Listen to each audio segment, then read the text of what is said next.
a new model for major country relations.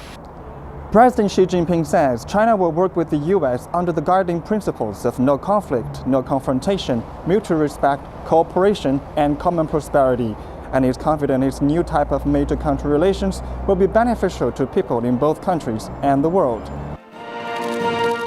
President Xi held it as a new starting point on the 35th anniversary of the establishment of diplomatic ties.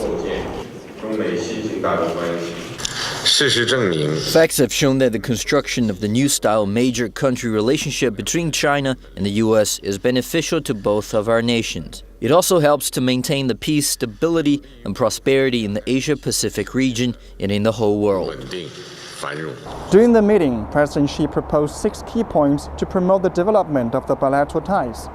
The 6 points include enhancing high-level exchanges to boost strategic mutual trust, handling bilateral ties based on mutual respect, deepening communication and cooperation in multiple fields such as trade, military, anti-terrorism, law enforcement, energy, healthcare, and infrastructure development, dealing with disagreements and sensitive issues in a constructive method, conducting inclusive cooperation in the Asia-Pacific region, and working together to face all kinds of regional and global challenges in the future.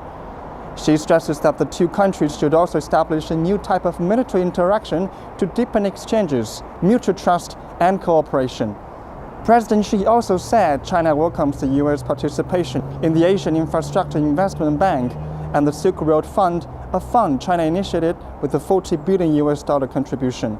Barack Obama highlighted surging trade over recent decades, as well as much greater interaction between the peoples of both nations. What I've been very encouraged by is your willingness, Mr. President, to engage in an honest and constructive dialogue around those differences and ensuring that we manage them in a peaceful and effective way.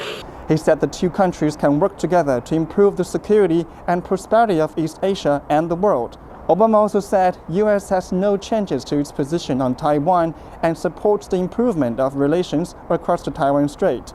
The two leaders also exchanged views on issues concerning the South China Sea, human rights, cybersecurity, and monetary policies. During the talks, President Xi and President Obama reached many important results.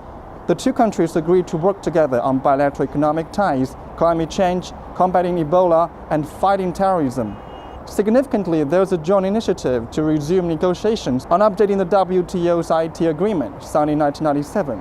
The two sides expressed to work with other participants of the ITA to put an end to negotiations as soon as possible. China and the U.S. also agreed to accelerate the bilateral investment treaty negotiations and will work hard to achieve agreements on core issues and major provisions by the end of this year. The two countries expressed in a statement to start negotiations on an active list in 2015. China and the U.S. have long been seen as antagonists, but the bilateral meeting after the APEC economic leaders meeting has sent a powerful message.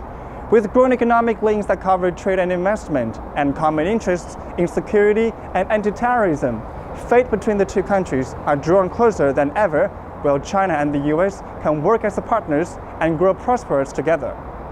汤博 CCTV 北京。